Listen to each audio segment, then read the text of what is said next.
Well, I'm setting up now to make my third attempt flying my P4 Pro with the Fly 360 attached.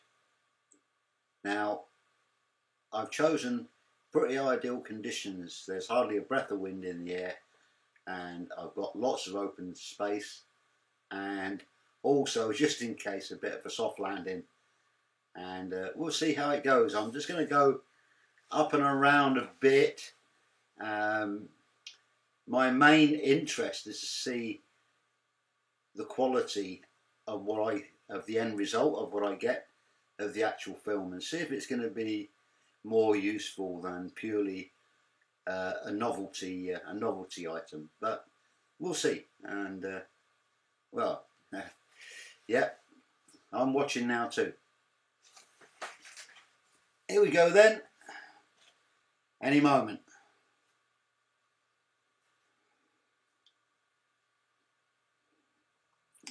Yep, up and away into the wide blue yonder.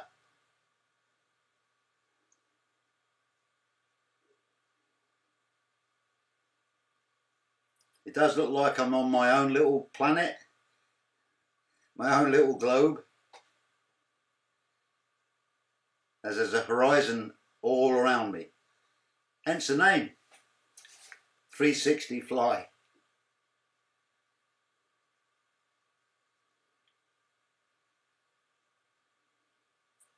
I'm going to go for a number of 360 spins, and that's more for me to get my orientation on the direction that I would like the camera to be facing in the first instance, like, you know, what's ahead of me, because at the moment I don't really know, and where the end of the screw ends up on my P4 Pro is the direction that it's facing. I can't really change that unless I start getting in micro washers and things to change the length of the screw. But other than that, I don't have any control. And when I'm filming with the 360 Fly in 4K, I can't actually see what's happening on my tablet or my iPhone. So I'm kind of flying and filming blind.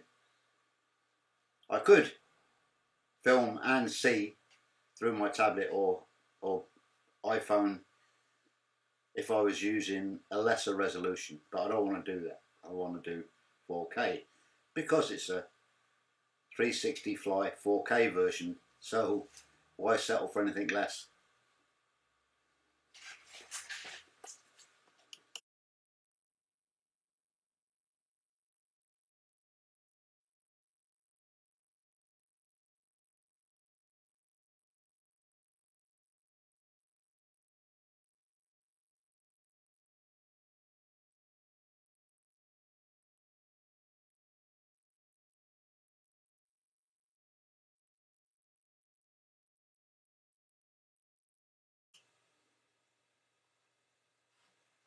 I've gone up a bit higher now just to see what it looks like from further up, but what I have got obviously is more sky around me as my little planet that I'm standing on gets a wee bit smaller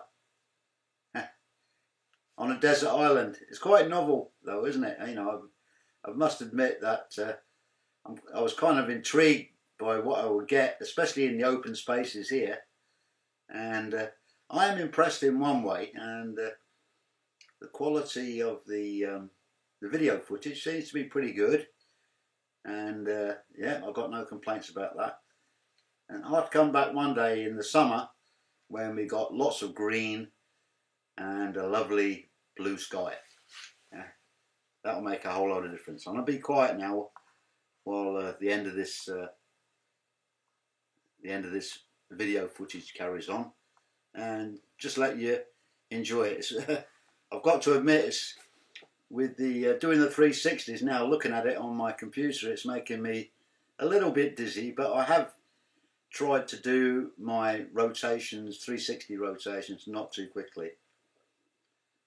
One thing you will notice is that the even though there's hardly a breath of wind, the P4 Pro is definitely not rock steady in the sky, and it doesn't hold its position that well, and that would be quite natural because even with a slight breath of wind, the electric motors are working quite hard to keep the equilibrium of the quadcopter when it's got extra weight on board and it's dangling underneath. So there's more leverage there as well. So there's all sorts of things for it to take into account. But it does a pretty great job.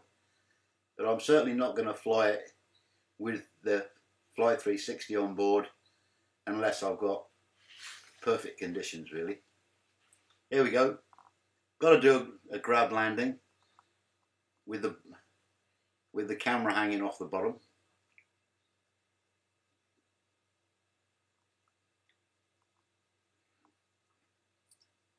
Now it's a journey back to my van.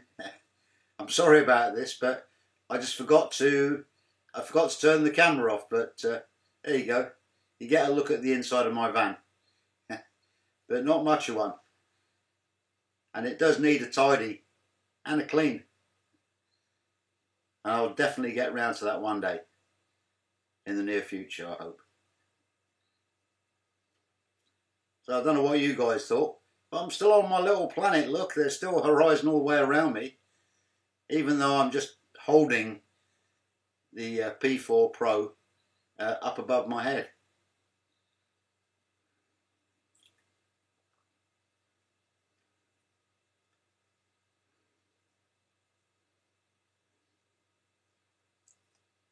Good country code now. I've got to make sure the gate is closed behind me so no livestock